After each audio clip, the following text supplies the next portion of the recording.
ఏమేమున్నాయి పరలోకములో? ఒకటి సింహాసనం ఉన్నది, రెండు సింహాసనం మీద ఆసీనుడైన వానిని చూశాడు. ఎలా కనబడ్డాడు ఆ సింహాసనం మీద?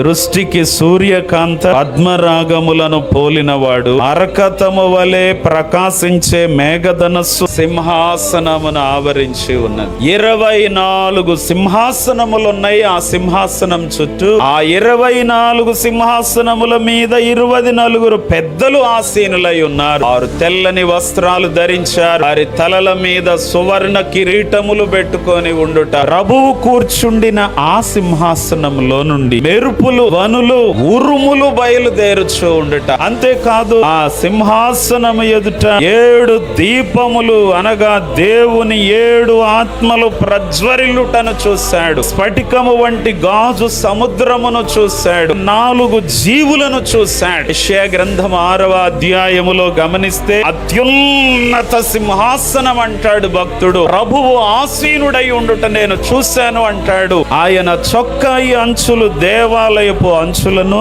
నిండుకొని ఉన్నది. కనుక పరలోకములో సింహాసనం మీద ఆసీనుడై ఉన్న దేవుడు, అలాగే 24 పెద్దలు, 24 సింహాసనములు, కెరూబులు, సెరాపులు, 4 జీవులు, కోట్ల కొలది దూతలు పరిశుద్ధుడు పరిశుద్ధుడు పరిశుద్ధుడు పరిశుద్ధుడు అని గాన ప్రతిగానములు చేస్తా ఉన్నారు రాత్రింబగళ్ళు.